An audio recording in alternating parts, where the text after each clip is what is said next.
Hola, ¿cómo les va? Bienvenidos a esta nueva edición de Medianoche. Comenzamos. Esta tarde el Senado despachó a segundo trámite el proyecto de ley de infraestructura crítica. Esta iniciativa, que fue aprobada en general y particular, faculta al presidente de la República a solicitar la presencia de las Fuerzas Armadas para que protejan la denominada infraestructura esencial.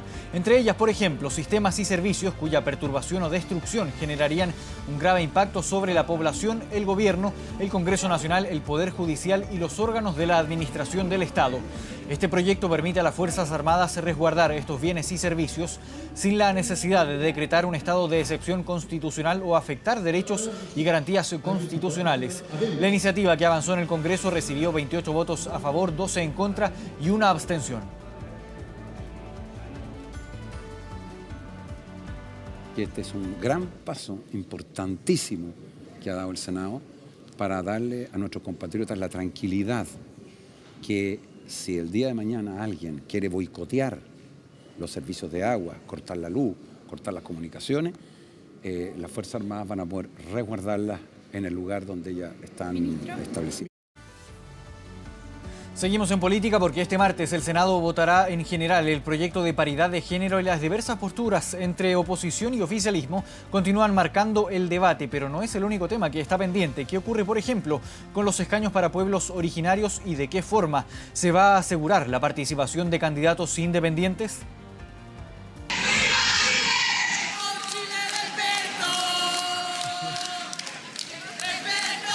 Imágenes del festejo conjunto hace un mes de las diputadas de Oposición y Renovación Nacional al aprobar la paridad de género para una convención que eventualmente, si es electa en abril, podría redactar una nueva constitución. Paridad a la que le falta sortear un obstáculo, el Senado. Este martes se votará el proyecto en general y ya se avisora un debate intenso. Va a quedar de manifiesto que hay dos propuestas en tema de paridad. Hasta el momento, la oposición defiende el proyecto que salió de la Cámara de Diputados y que establece que las listas de los partidos no pueden superar el 50% de candidaturas del mismo sexo. Esta discusión es valórica, es si nosotros creemos o no en que a esta democracia le va mejor con una participación equilibrada de hombres y mujeres. Nosotros creemos que sí. A nosotros en principio no nos gusta corregir los resultados porque no nos gusta cambiar los resultados de una democracia representativa, no nos gusta meter las manos en la urna. Y por eso Chile Vamos propone una fórmula distinta: votar por partidos y no por personas, o sea, listas cerradas encabezadas por un hombre o mujer de forma alternada,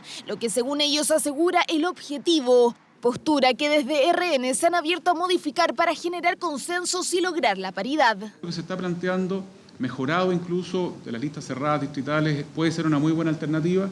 Estamos buscando hacer correcciones que afinen esto para que no haya grandes distorsiones. No es posible avanzar en un sistema de lista cerrada porque es contrafactual hoy día decirle a los ciudadanos que no van a votar por personas, que van a votar por partidos políticos, sobre todo cuando los partidos políticos pasan por un problema de legitimidad. La paridad no es lo único que se discute en el Congreso. La Comisión de Constitución del Senado aprobó en general los escaños reservados para pueblos originarios en una eventual convención. Pero dos cosas quedaron pendientes: cuántos escaños serán los reservados y cómo se conformará el padrón electoral que integrará a los pueblos originarios. Hay dirigentes y profesores universitarios mapuches que están en eso y esperamos de aquí al jueves tener una fórmula para presentarla a la comisión. Vamos a tener que presentar las indicaciones porque la fórmula concreta de, por así decirlo, materializar este principio se encuentra hoy día abierta.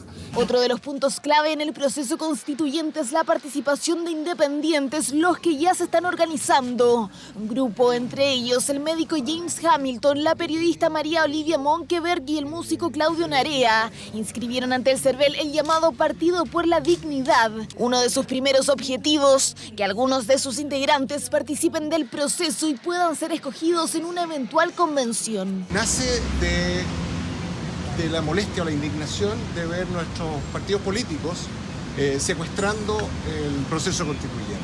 La gracia que tiene el proceso que estamos viviendo es que ojalá existan las menores barreras de entrada para los independientes y que tengamos un proceso constituyente con todas las miradas posibles. Proponemos llevar en las listas partidarias a la convención el 50% de independientes. Así, el PPD es el primer partido que cede terreno a los independientes en un proceso constituyente, donde el Congreso debe definir lo antes posible cuáles serán las condiciones en las que participarán las mujeres, los pueblos originarios y los candidatos independientes. Vamos a otras noticias. El Departamento de Evaluación, Medición y Registro Educacional de la Universidad de Chile, el DEMRE, informó que 86 personas están inhabilitadas para rendir la prueba de selección universitaria en sus nuevas fechas. Esta inhabilitación se da para quienes fueron parte de las diferentes manifestaciones e incidentes registrados en algunos locales y que obligaron a suspender la rendición del examen los días 6 y 7 de enero.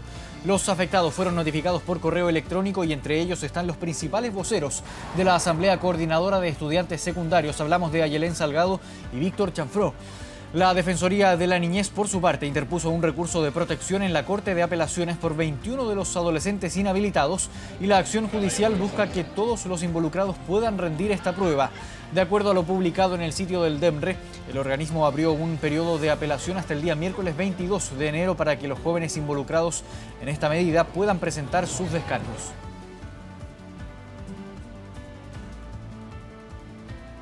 Nos vamos al sur de nuestro país. Un nuevo hallazgo de otra pintura cercana a la base de las Torres del Paine fue confirmado por CONAF.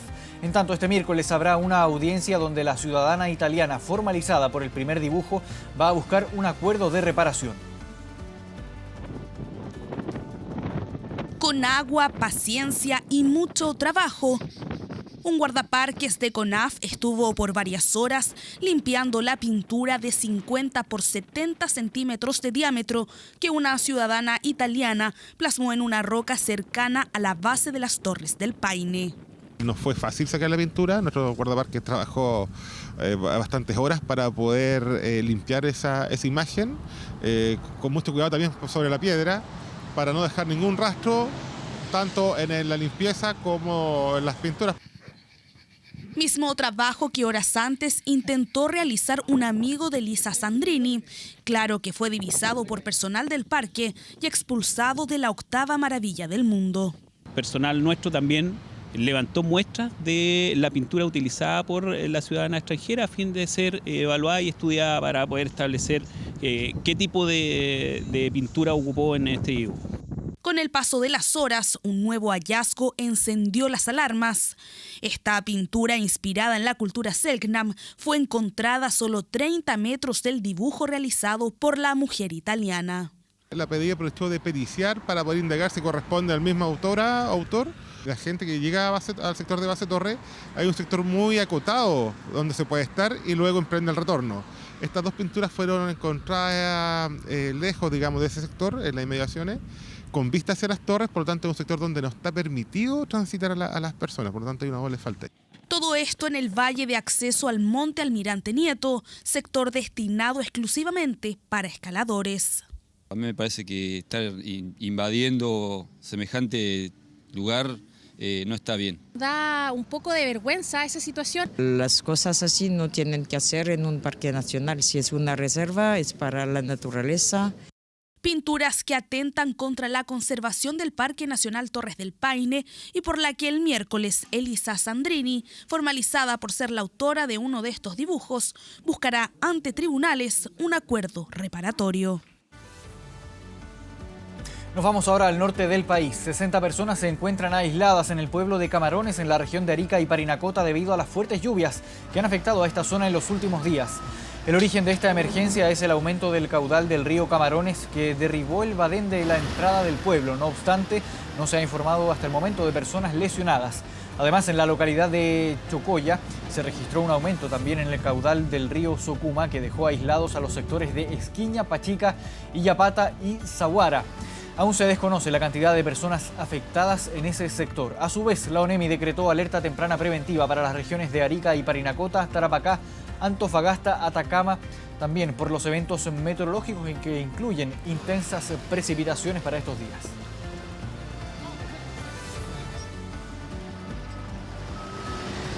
El CEREMI va a habilitar, porque tenemos están aislados en estos momentos, va a traer las maquinarias que sean necesarias, que ya están trabajando algunas de ellas, y en 24 horas las personas que están viviendo en la localidad van a tener la continuidad, digamos, y va a estar habilitado el acceso y no van a estar aislados. Hay que seguir trabajando en conjunto para que sea en forma mejor, más eficiente la infraestructura del municipio con la infraestructura, las maquinarias que tiene el MOP, para cumplir el objetivo de que nuestros vecinos no vayan quedando aislados, no tengan pérdidas también inclusive de su patrimonio. Cambiamos de tema. 4 niños han sido heridos por balas perdidas durante lo que va de este 2020 en el sector sur de la región metropolitana. El último caso es el de Araceli, de 10 meses, quien recibió el impacto mientras estaba paseando junto a sus padres. La pequeña Araceli, de 10 meses, llegaba a su casa junto a su padre y madre la noche del domingo. Momento familiar que por poco termina en tragedia. Recibió el impacto de una bala perdida. Ocurrió a las 9:30 de la noche en Bajos de Mena, Puente Alto. Al día siguiente, la Brigada de Homicidios de la PDI continuaba trabajando. En la Villa Altos de Maipo hay preocupación. No se preocupa porque no sabe qué hacer. No puede estar encerrada tampoco. En verdad que uno no sabe si son juegos artificiales o son balas, porque todo el tiempo se está tirando juegos artificiales. Tengo 2 hijas pequeñas, una de 6 y otra de 8. Así que igual estamos todos impactados con lo que pasó. La niña iba en el coche cuando recibió el proyectil, que impactó su espalda hasta alojarse en el abdomen. Está internada en la UCI del Hospital Sotero del Río, fuera de riesgo vital pero grave. Su madre, Susana, cuenta que venían de comprar cuando sintieron un golpe en la espalda de Araceli, que nunca asociaron a una bala hasta que la tomaron en brazo. Yo no andaba en una fiesta, no andaba en un lugar peligroso, era mi casa, en la puerta de mi casa. O sea, ¿qué tenemos que hacer para cuidar a nuestros hijos? ¿Qué es lo que se debe hacer? ¿No salir a la calle? ¿No mandarlos al colegio? Yo no entiendo. Araceli se convirtió en el 4º menor de edad lesionado por bala perdida en la zona sur de Santiago. Los anteriores ocurrieron en Pedro Aguirre Cerda y La Granja. Un quinto pudo ser un niño de San Ramón, que se salvó porque el proyectil impactó un teléfono. Según la Fiscalía, la bala que hirió a Araceli habría sido disparada desde una distancia de 1000 metros. Atravesó incluso la autopista Acceso Sur. Habría un sitorazo de aproximadamente 400 metros, de ahí viene justamente esta autopista, y el kilometraje sería efectivamente como de 1 kilómetro aproximadamente a la distancia del proyectil. ¿De estos 4 casos hay detenidos? No hay detenidos por el minuto. Aseguran que son investigaciones complejas, llaman a la comunidad a denunciar balaceras. Se llama vulgarmente la bala loca, pero estas son balas disparadas por asesinos, por delincuentes. Tiene que haber mano dura contra estas personas que manejan armamento, que más encima lo usan de manera indiscriminada, dañando la vida, el futuro de gente inocente. Alerta por el alto poder de fuego de delincuentes. En Pudahuel, por ejemplo, Carabineros detuvo a un hombre de 44 años que en su mochila tenía una subametralladora con municiones. De ahí el llamado a legislar sobre la ley de control de armas. Si nosotros tuviéramos hoy día vigente la ley que se está discutiendo en el Senado, hoy día podríamos hacer estudios que están incluso con el presupuesto aprobado para efectos de determinar desde dónde viene la bala y también cuál es el arma del cual salió la munición. En octubre del año pasado, el pequeño Baltasar de la Pintana, de 9 meses, no corrió la misma suerte que Araceli, fue víctima de una bala perdida. Ella es una pequeña de 10 meses que mide aproximadamente 70 centímetros y tiene una bala de 2 centímetros alojada en su cavidad abdominal. O sea, bien no está, pero dentro de su gravedad. O sea, hoy puedo decir que yo, que soy creyente, creo que a mi hija le pasó un milagro. Araceli deberá mantenerse con la bala alojada. Su familia y médicos saben que es una cirugía delicada, pero que puede esperar. Por ahora dicen es importante que salga de la gravedad. Será una recuperación lenta. Seguimos en noticias policiales. Lo mataron en el transporte público por intentar evitar que lo asaltaran en las cercanías del Persa Bío Bío. El delincuente es buscado intensamente por las policías. Según testigos, antes y después del crimen, estuvo disparando en plena calle. Apenas recibió el disparo en su abdomen, ellos lo ayudaron, no lo dejaron solo y evitaron una hemorragia. Intentaron comunicarse con su familia. Vamos a buscar un número de teléfono para comunicarnos con la familia. ¿Su celular? No tiene. Aguante, mi hermano, aguante. Está apagado. Que no está Además, llamaron a carabineros y a la ambulancia. Hicieron todo lo posible para evitar una tragedia, pero fue imposible. Marco Monsalves Ramírez, de 54 años, murió en el hospital Barros Luco. Al parecer, habría sido tratada de ser asaltado y por lo que se le propinó, ¿cierto?, su disparo. Según testigos, la víctima iba al interior de este bus cuando un hombre armado subió. Una víctima precisamente del robo habría forcejeado con un delincuente, el cual al bajar del bus de la locomoción colectiva efectuó un disparo con arma de fuego impactando a la víctima en la zona torácica. Muchas personas lo vimos, pero... ¿Estaba solo? Sí, estaba solo y muchas personas quisieron como agarrarlo, pero él con el arma en la mano lo que hacía es que seguía y se metía hacia adentro de la... como le digo, hacia abajo, hacia el Biobío. Todo ocurrió la tarde del domingo en San Diego con Placer, pero según locatarios y vecinos, el presunto autor del homicidio, antes y después del crimen, estuvo disparando. Había una persona disparando, no se sabía qué clase de arma era o si era perdigones o si era tiros de verdad, pues. Entonces toda la gente estaba en angustia. El muchacho que venía le disparó a unos vehículos y venía en forma amenazante y caminó hacia Placer, en dirección a Arturo Prat, y el muchacho pasó carro con la pistola, pero era como un arma fogueo. Se dio una vuelta por Centenario y llegó al sector de la micro, se subió a una micro y ahí tuvo un altercado con una persona y le disparó a la persona. Hasta una unidad policial llegó el dueño de este vehículo, denunciando que mientras circulaba por la zona, un impacto de bala llegó en su auto. El sujeto dispara a bordo del bus de la locomoción colectiva, huye por las calles del sector y realizaría un impacto balístico posterior en su huida, que se relacionaría efectivamente con el vehículo que tenemos acá y que estamos trabajando con el laboratorio de criminalística. Es Carabineros quien investiga este crimen, por eso ya analiza las cámaras de seguridad del entorno para ver por dónde huyó el hombre que causó la muerte de Marco Monsalves. Volvemos a la política. Que el 6% vaya totalmente a un fondo de ahorro colectivo y solidario y que sirva para mejorar las actuales pensiones. Esa es la propuesta central de la oposición para reformar el sistema previsional, una idea que es distinta a la que tiene el gobierno, que busca aprobar en tiempo récord los cambios y así materializar los beneficios en el mes de abril. La indicación está ingresando. A nosotros nos encantaría poder tramitar esto lo más rápidamente posible. Salió rápido del comité político, no había tiempo que perder. No puedo, si no voy a llegar a la reunión y me van a tratar de llegar tarde. Mientras en el Congreso, diputados y senadores de oposición afinaban los detalles para entregar su propuesta conjunta de reforma al sistema de pensiones. Entrega oficial del documento y casi 2 horas de conversación que la ministra del Trabajo valoró. Hay muchos puntos en los cuales tenemos acuerdo. Nosotros como gobierno, cuando construimos la indicación, lo hicimos en base a las conversaciones que habíamos tenido con la oposición durante estos últimos meses. Por lo tanto, hay muchos temas que sí están recogidos. Sin embargo, existe una diferencia central. El gobierno propone que el 6% de cotización adicional se divida en 2, una parte a cuentas individuales y la otra a un ahorro colectivo. La oposición busca que la totalidad vaya a un fondo de ahorro colectivo y solidario de reparto para mejorar las pensiones hoy. Ahí debe haber un punto al menos en donde el gobierno reconozca la necesidad de realmente tener un sistema mixto.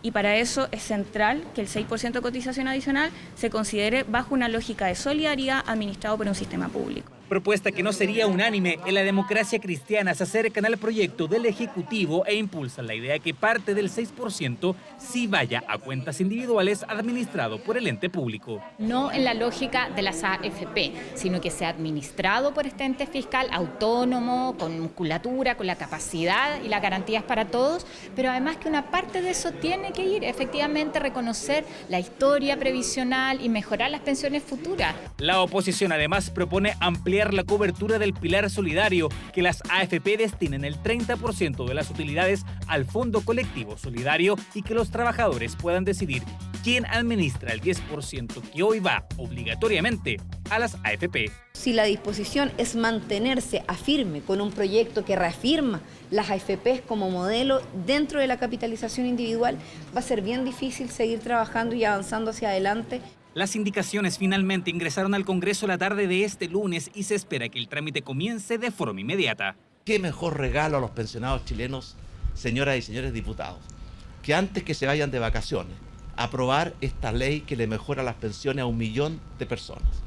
Y esperamos que en el mes de marzo lo apruebe el Senado. Y algo que no se ha resuelto en 40 años, creo que tenemos que hacer un debate en serio, no a la rápida. Creo que aquí no hay margen para cometer errores. Aquí es fundamental el diálogo legislativo con el Ejecutivo, pero también es importante escuchar al mundo social. La discusión parlamentaria comenzará este martes y mientras algunos ven más coincidencias que discrepancias, otros auguran que el debate se extenderá por meses y no por semanas, como espera La Moneda.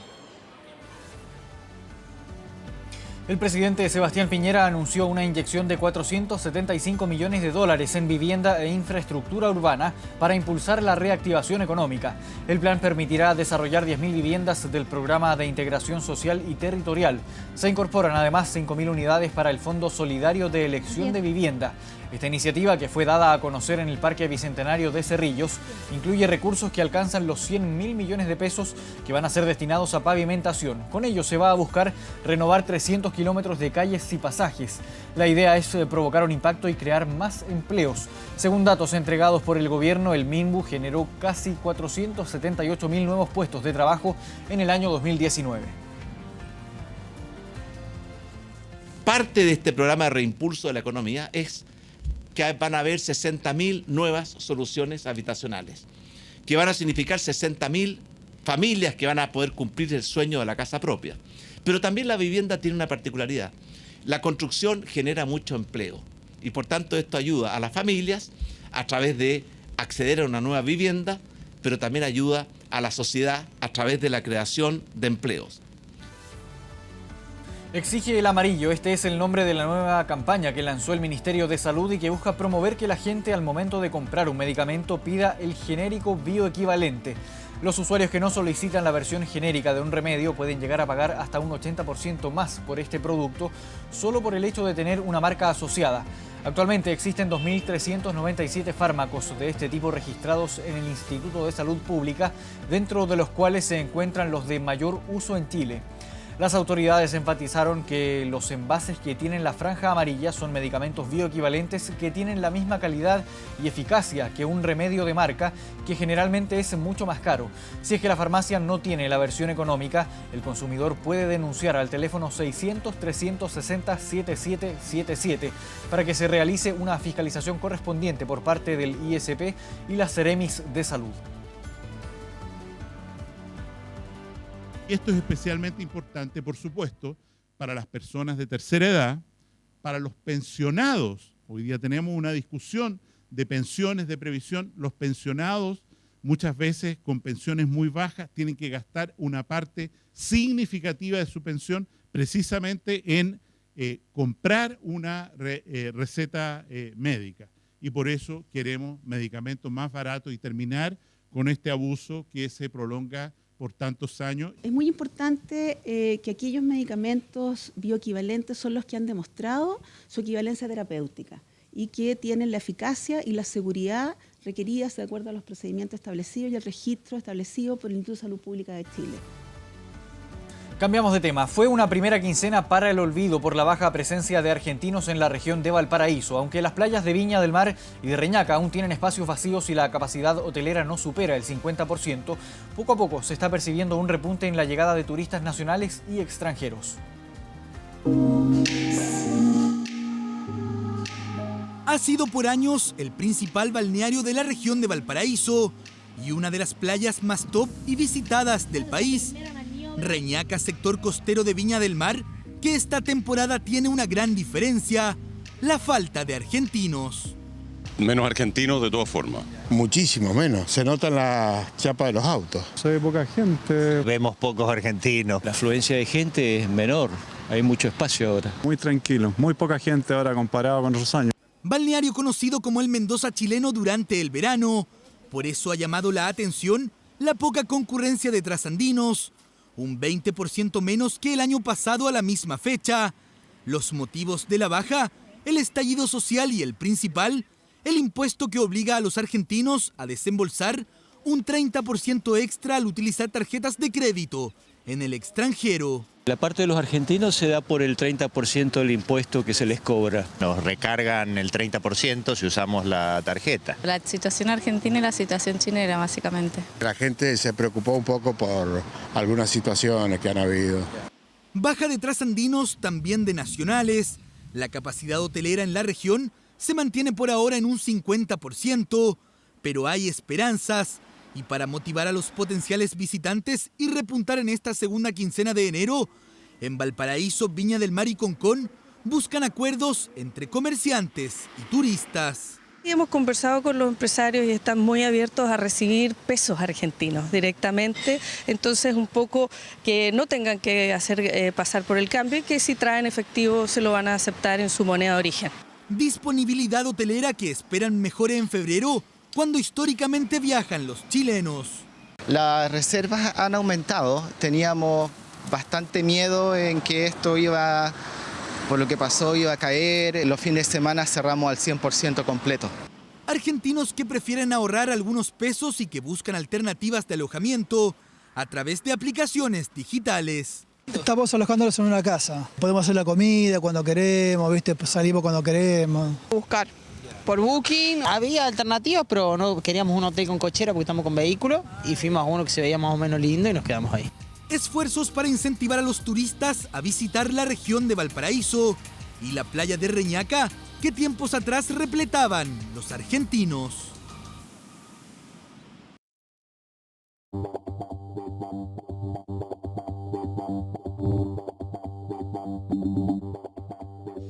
Revisamos noticias internacionales en medianoche. La Organización Mundial de la Salud convocó a un comité de emergencia después de que China confirmara que el coronavirus, que ya ha dejado 4 fallecidos y más de 200 casos de neumonía, se contagia de humano a humano. La Comisión Nacional de Salud de China emitió un comunicado en el que los expertos consideraron que la situación epidémica sigue siendo prevenible y controlable. Las ciudades más afectadas han sido Wuhan, al centro del país, Pekín y Shenzhen, cerca de la frontera con Hong Kong. Hasta el momento se han confirmado también casos de pacientes contagiados en Tailandia, Japón y Corea del Sur. Ante esta situación, la OMS ya había puesto en marcha la semana pasada medidas de prevención en hospitales de todo el mundo. El presidente de Venezuela, Nicolás Maduro, tildó de fantasioso al jefe de la diplomacia de Estados Unidos, Mike Pompeo, quien este lunes prometió en Bogotá dar mayor apoyo al líder opositor Juan Guaidó. En una reunión frente a autoridades venezolanas y cubanas, Maduro aseguró que Pompeo es un hombre fantasioso, que se autoengaña, que vive de la guerra psicológica, que vive de la falsedad, de la mentira. Solo horas antes, su mano derecha, Diosdado Cabello, había considerado intrascendente la gira internacional realizada por Guaidó, a quien acusó de haber viajado a Colombia desafiando una prohibición de salida de Venezuela. Mike Pompeo, el secretario de Estado de Estados Unidos, se encuentra de visita en Bogotá para participar de la cumbre hemisférica contra el terrorismo y que reúne a varios jefes de Estado.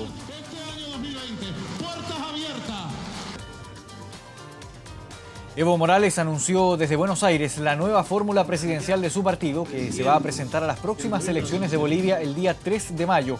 El exministro de Economía, Luis Arce, será el candidato a la presidencia. Más de 50 delegados del MAS votaron el fin de semana en el proceso de selección liderado por el expresidente Evo Morales, quien anunció formalmente la candidatura de Arce, principal responsable del crecimiento económico del país en más de una década, y del ex canciller David Choquehuanca como candidato a la vicepresidencia. Morales subrayó que la experiencia de Arce como ministro de Economía garantiza el crecimiento y la diversificación del país.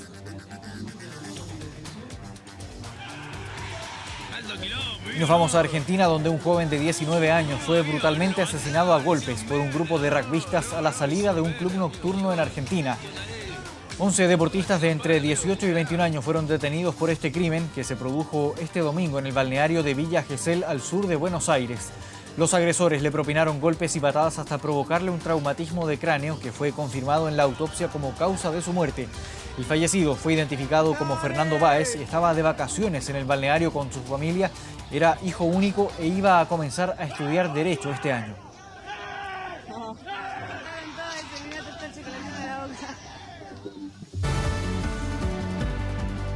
A esta hora tenemos una temperatura de 20,5 grados aquí en Santiago. Hoy martes en la capital tendremos cielos despejados y una máxima de 33 grados. La Serena, por su parte, estará nublado y presentará una máxima de 21 grados. 1 de la madrugada con 21 minutos. Muchas gracias por haberse informado junto a nosotros en esta edición de Medianoche.